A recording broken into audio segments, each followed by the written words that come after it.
गीताचार्य भगवान श्री कृष्ण कर्मयोग नामक तीसरे अध्याय की व्याख्या कर रहे हैं। आज उन्होंने कर्मयोग की कुंजी समझाई है, विभिन्न पक्ष कर्मयोग के समझा रहे हैं। क्रिया ही कर्म है, हर क्रिया कर्म नहीं है। हर कर्म तो क्रिया है, लेकिन हर क्रिया कर्म नहीं। संत महात्मा थोड़ा सा यहां भेद लाते हैं। जैसे व्यक्ति नन्हा बच्चा है, शिशु है, बड़ा होता है, इसमें क्रिया तो है पर कर्म कोई नहीं। बचपन से जवानी में प्रवेश करता है, क्रिया तो हो रही है लेकिन कर्म नहीं है। बुढ़ापा आता है, क्रिया तो हो रही है, कर्म कोई नहीं। हृदय धड़कता है, क्रिया तो हो रही है लेकिन कर्म नहीं है। भोजन पच रहा है, उसका विसर्जन हो रहा है मल के रूप में, क्रिया तो है, कर्म नहीं है। क्रिया कर्म कब बनती है? जब उसमें कर्तापन आ जाता है।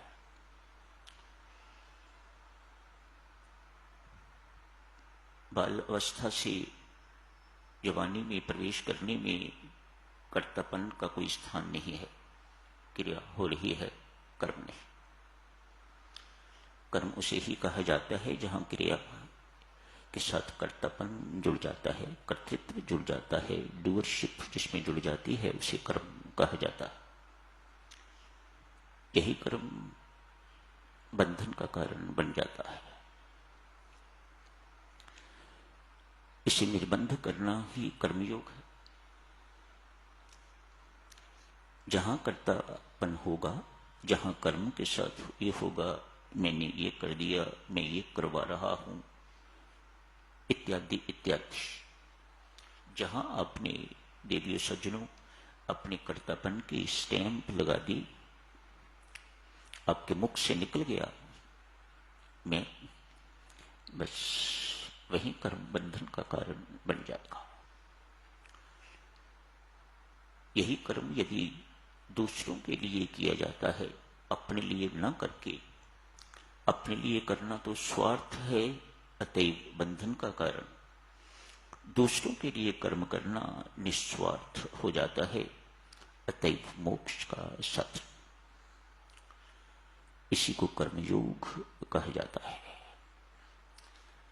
अपने लिए न करके दूसरों के लिए कर्म करना, अपने लिए सुख न चाह के दूसरों के लिए सुख की कामना करना, अपना उपकार न चाह के दूसरों का उपकार चाहना, अपना हित न चाह के दूसरों का हित चाहना, ये सब कर्मयोग के अंतर्गत है। आज यज्ञ के अंतर्गत विभिन्न पक्ष गीताचार्य भगवान श्री कृष्ण अर्जुन को समझा रहे हैं। यज्ञ की बड़ी सुंदर परिभाषा भगवान श्री ने समझाई है, स्वामी जी महाराज ने स्पष्ट की है। ये संसार कहते हैं आदान बलिदान, आदान प्रदान, लेन देन पर ही चल रहा है। एक व्यक्ति देता है, दूसरा लेता है, इत्यादि इत्यादि, इसी से संसार चल रहा है। जहां परस्पर सहयोग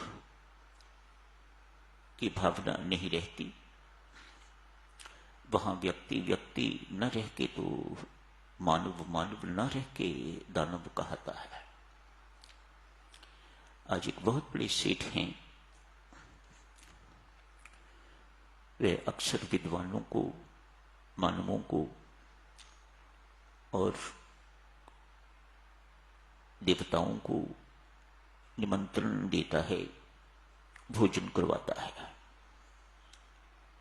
जहां मानव साधकजनों भोजन के लिए बुलाए जाते हैं, सेवा भाव से जहां भोजन करवाया जाता है, देवताओं को न भी बुलाया जाए तो भी वे वहां पधारते हैं।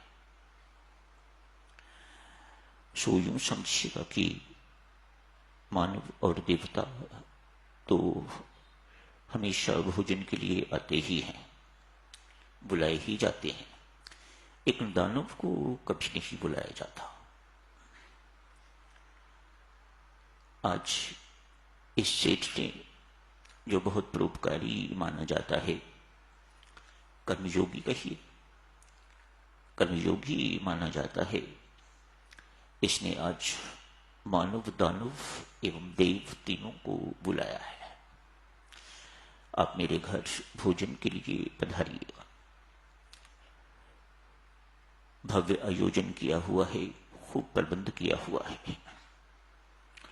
राक्षसों ने कहा, आप लोग संसारी कैसे हो? हम किस चीज में कमी हैं? हमारे अंदर किसी प्रकार की कोई कमी नहीं। बलवान हैं हम, शायद मानवों से भी ज्यादा और देवताओं से भी ज्यादा। कई बार हमने देवताओं को हराया। ज्ञान की भी हमारे पास कमी नहीं। जब हम प्रजापति के पास गए थे तो हम तीनों इकट्ठे गए थे, मानव, दानव एवं देव। और प्रजापति ने हम तीनों को अपनी अपनी योग्यता के अनुसार, पात्रता के अनुसार उपदेश दिया था। मानो हम एक ही पिता की संतान हैं। फिर आप लोग हमारे साथ भेदभाव क्यों करते हो? ये अन्याय है आप लोगों का। संसारियों, ये अच्छी बात नहीं है। आप मानव को बुलाते हो, देवों को बुलाते हो, लेकिन राक्षसों को कभी आमंत्रित नहीं किया। आज आपकी मेहरबानी है, आपने हमें बुलाया है और हम आ गए हैं। पर हम इतनी बात कह देते हैं, यदि आप जी का अन्याय, अत्याचार हमारे ऊपर इसी प्रकार से बना रहा तो हम भड़केंगे। लाला ने कहा, इस वक्त कृपया क्रुद्ध ना होइएगा, भोजन तैयार है।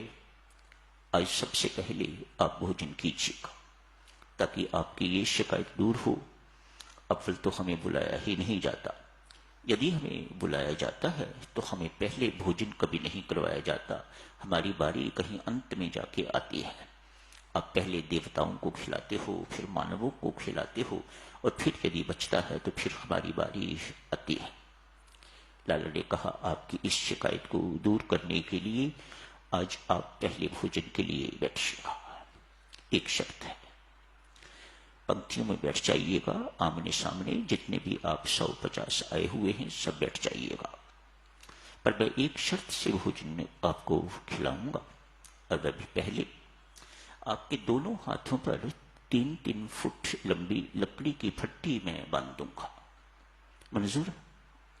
बांध दीजिए दोनों हाथों पर। देखो मेरी तरफ, इन दोनों बाजुओं पर 3 फुट लंबी फट्टी लाला ने बंधवा दी है।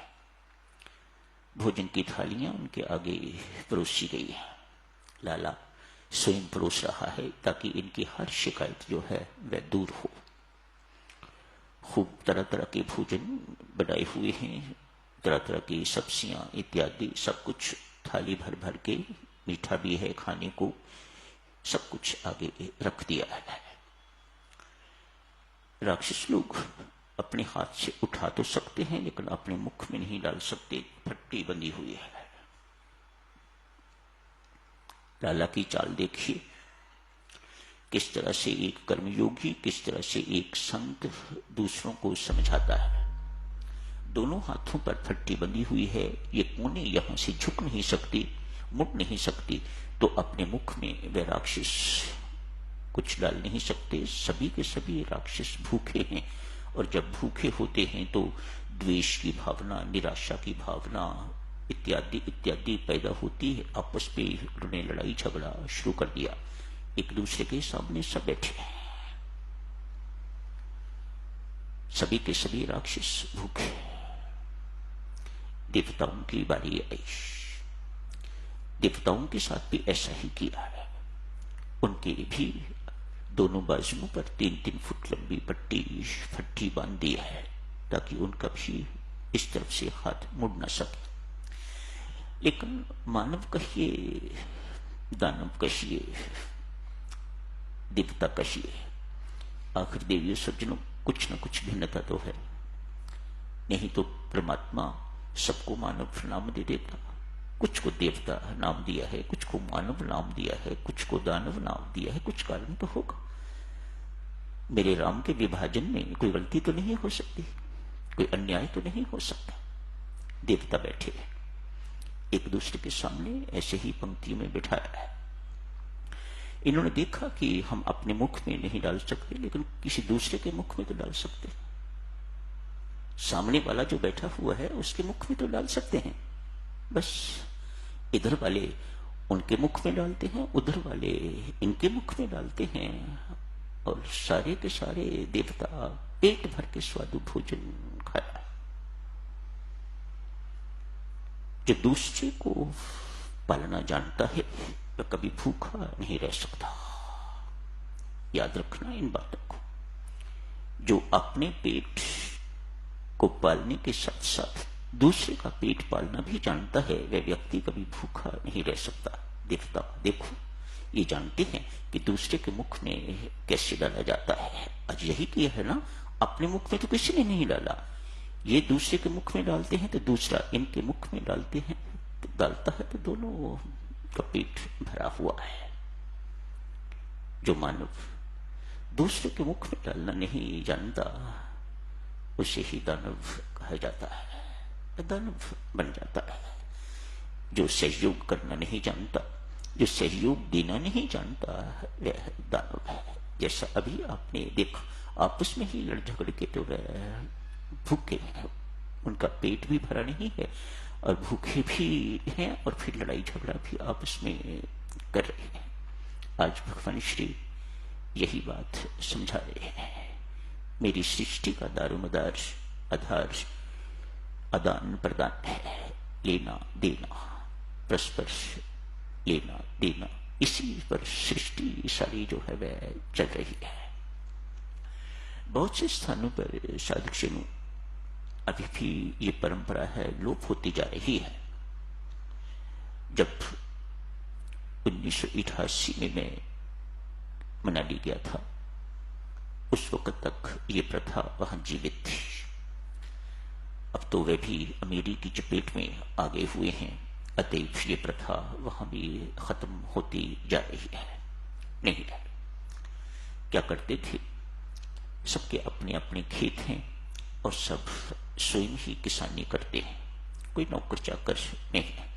महिलाएं अक्सर खेती का कामकाज करती हैं, और किसी के पास राजमा की फसल ज्यादा हो जाती है, किसी के पास कोई सब्जी ज्यादा हो जाती है, किसी के पास पशु ज्यादा हैं तो उनके पास दही ज्यादा होता है, घी ज्यादा होता है।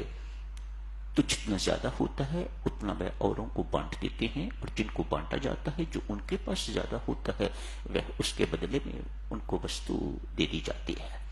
इस प्रकार से गांवों के सिलसिले ही नहीं, परमात्मा की सारी सृष्टि जो है वह इसी प्रकार से चलती है। हम जाने न जाने वह दूसरी बात है, लेकिन भगवान श्री ने आज इस बात को स्पष्ट किया है गीता जी में। तो समय हो गया है साधुजनों, अभी यही समाप्त करने की इजाजत दीजिएगा। हम सब कर्मयोगी हैं, इसे याद रखिएगा। स्वामी जी महाराज ने हम सब के लिए और शब्द प्रयोग किया है, हम सब भक्तिमय कर्मयोगी हैं। भक्तिमय कर्मयोगी, इस शब्द को बहुत याद रखिएगा और फिर इसे अपने जीवन में बसाइएगा, तो आप भी गीता जी के आदर्श पुरुष बन सकते हैं। शुभकामनाएं, मंगल कामना।